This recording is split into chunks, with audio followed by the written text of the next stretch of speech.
Kejanggalan lainnya terjadi pada suatu sore. Di tengah restoran yang masih ramai pelanggan, sebuah SUV berwarna perak berbelok masuk dan parkir tepat di depan pintu masuk utama. Sebuah keluarga kecil turun dengan raut wajah kelelahan. Tampak baru saja menempuh perjalanan jauh. Seorang pria berjalan mendampingi istrinya yang tengah menggendong anak mereka yang tertidur pulas. Mereka melangkah masuk menuju area pemesanan tak jauh dari kasir tempat Risa berdiri. Namun baru saja kaki pria itu melewati ambang pintu, langkahnya mendadak terhenti. Ia mendongak, menatap tajam ke arah langit-langit restoran. Tatapannya kemudian perlahan beralih menuju area dapur yang terhalang kaca besar. Wajahnya seketika berubah pucat, matanya terbelalak ngeri, dan nafasnya tertahan. Bibirnya bergerak pelan. Astagfirullahaladzim, astagfirullah. Kalimat itu terus keluar dari mulutnya berulang kali. Tanpa menghiraukan orang-orang di sekitar, ia langsung meraih tangan istrinya. Kita pergi dari sini, Ma. Sekarang. Desisnya panik. Istrinya yang masih kebingungan hanya bisa mengikuti ketika suaminya buru-buru menariknya kembali menuju mobil. Risa yang melihat kejadian itu mulai merasa ada sesuatu yang tidak beres. Didorong rasa penasaran, ia melangkah mendekati pintu keluar dan berpura-pura merapikan keset, mencoba mendengar apa yang sebenarnya membuat keluarga itu pergi secara tiba-tiba. Saat itulah ia mendengarkan kalimat yang tidak pernah bisa ia lupakan. Pria itu menekan remote mobil dengan tangan gemetar, menatap istrinya dengan wajah penuh ketakutan, lalu berbisik pelan. Jangan tanya kenapa, Ma. Ia menelan ludah sebelum melanjutkan. Di atas atap restoran itu ada makhluk raksasa bertaring panjang, berdiri memperhatikan orang-orang di sana. Sang istri hanya diam, tidak mengerti. Aku juga lihat ada banyak pocong dengan wajah hancur di dapur, sedang menunduk dan meludahi makanannya. Setelah itu, mobil tersebut langsung melaju meninggalkan area RM Pak Cipto, menembus rintik hujan yang mulai turun. Sementara itu, Risa masih berdiri mematung di ambang pintu. Nafasnya tercekat, menyisakan rasa dingin yang mendadak merayap naik ke tengkuknya. Bulan-bulan berlalu, hingga akhirnya penanggalan Jawa memasuki bulan Suro. Bagi sebagian masyarakat Jawa, bulan Suro dikenal sebagai bulan yang penuh pantangan dan kepercayaan. Banyak orang menganggap bulan ini memiliki suasana yang berbeda dibanding bulan-bulan lainnya, terutama ketika malam tertentu tiba.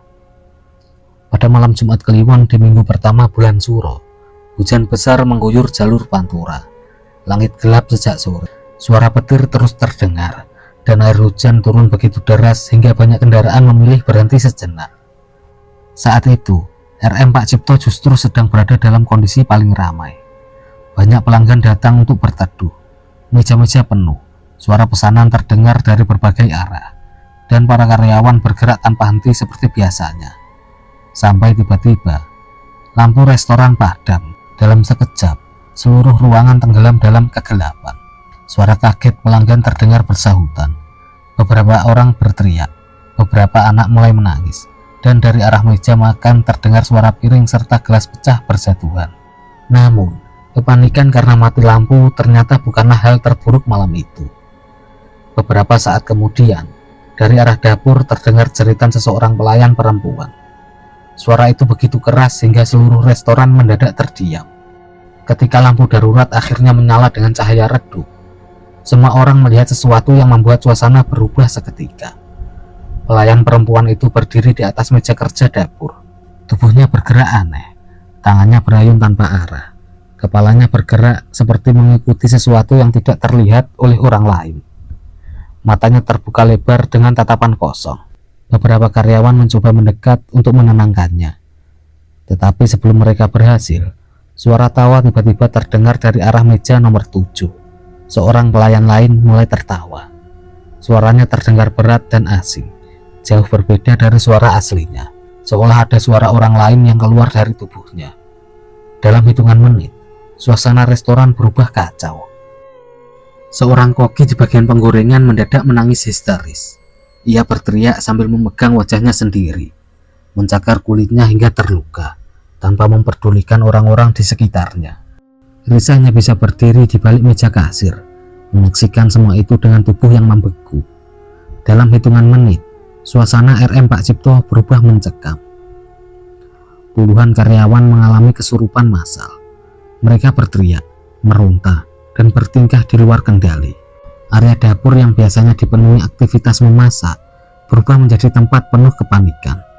Ada yang mencoba meminum minyak goreng panas dari wajan. Ada yang merangkak layaknya anjing sambil menggeram. Dan ada yang membenturkan kepalanya berulang kali ke tembok beton hingga mengeluarkan banyak darah. Para pelanggan yang melihat kejadian itu langsung panik. Mereka berlari keluar restoran tanpa memperdulikan makanan yang masih tersaji di meja. Beberapa bahkan meninggalkan barang mereka begitu saja. Yang mereka pikirkan hanya satu, keluar dari tempat itu secepat mungkin. Di tengah kekacauan dan jeritan yang memenuhi seluruh ruangan, Risa masih berdiri di balik meja kasir. Anehnya, ia tidak merasa takut.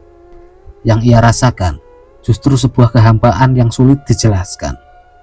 Tubuhnya terasa berat, tengkuknya mendadak terasa dingin, seperti ada sesuatu yang berdiri sangat dekat di belakangnya. Suara-suara di sekitarnya perlahan menjauh, berubah menjadi dengungan panjang yang memenuhi telinganya. Pandangan Risa mulai kabur. Di antara gelap dan cahaya lampu darurat yang berkedip, matanya hanya tertuju pada satu arah, bagian belakang restoran. Entah apa yang merasukinya. Tanpa sadar, tubuhnya bergerak di luar kendali. Ia melangkah berjalan melewati lorong belakang, menembus kerumunan karyawan yang masih kesurupan dan orang-orang yang berusaha menyelamatkan diri. Anehnya, tidak ada satupun yang menyadari keberadaannya, seolah semua kekacauan di sekitarnya tidak lagi berhubungan dengannya. Risa terus berjalan, sampai akhirnya ia tiba di halaman belakang restoran. Tempat itu jauh lebih sepi dibanding bagian depan. Tidak ada suara pelanggan, tidak ada suara piring. Hanya suara hujan deras yang jatuh membasahi tanah. Di sana, di bawah sebuah pohon beringin tua yang besar, Risa melihat sesuatu. Sebuah sumur tua. Sumur itu sudah tidak lagi digunakan. Bagian atasnya sengaja ditutup dengan beton, menyisakan sebuah lubang persegi kecil. Dalam kondisi setengah sadar, Risa tidak lagi melihat penutup beton yang berada tepat di hadapannya. Pandangannya seolah berubah. Di tempat itu, yang terlihat olehnya bukan lagi sebuah sumur tua, melainkan sebuah lubang gelap yang seakan tidak memiliki dasar. Dari dalam lubang, Risa melihat sesuatu sedang berdiri menunggunya di bawah. Sosok besar berwarna hitam dengan tubuh yang tertutup sesuatu seperti bulu lebat. Dua mata merah menyala menatap lurus ke arahnya. Mulutnya terbuka perlahan, memperlihatkan deretan taring panjang. Lalu sebuah suara terdengar dari dasar sumur, memanggil namanya. Risa. Suara itu terus terdengar berulang kali, membujuknya untuk mendekat. Risa, masuklah. Tubuh Risa terasa semakin berat. Ia ingin berhenti, tetapi ia tidak mampu mengendalikan tubuhnya sendiri. Tanpa sadar, kakinya mulai bergerak. Perlahan, ia menaiki bibir sumur. Selangkah lagi, tubuhnya akan jatuh ke dasar lubang itu. Namun tepat sebelum kehilangan keseimbangan, sesuatu terjadi. Risa merasakan sebuah tarikan kuat dari belakang. Tarikan itu begitu keras, hingga tubuhnya tersentak dan terpental mundur. Bersamaan dengan itu, terdengar suara auman. Suara itu begitu kuat hingga membuat dadanya bergetar. Hawa panas tiba-tiba menyelimuti tubuhnya, menghilangkan rasa dingin yang sejak tadi menempel di tengkuknya. Dalam sekejap, pandangan Risa berubah. Lubang itu lenyap. Risa tersadar.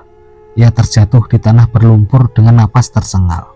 Matanya terbuka lebar, mencoba memahami apa yang baru saja dialaminya. Namun sebelum pikirannya kembali tenang, rasa mual tiba-tiba menyerang perutnya. Risa membungkuk dan muntah. Cairan hitam pekat keluar dari mulutnya, membawa bau amis yang menyengat, bercampur dengan aroma bunga kantil. Setelah itu, tubuhnya mulai kehilangan tenaga. Pandangan Risa berputar. Suara hujan perlahan terdengar semakin jauh. Dan sebelum siapapun sempat menemukannya, kesadarannya perlahan menghilang. Risa jatuh pingsan di tanah basah dekat sumur tua tersebut. Part selanjutnya lusa malam jam 8 tepat.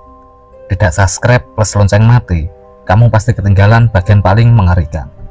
Cukup sekian untuk kisah kali ini. Nantikan kisah-kisah selanjutnya hanya di Kabar Mistis. Wassalamualaikum warahmatullahi wabarakatuh.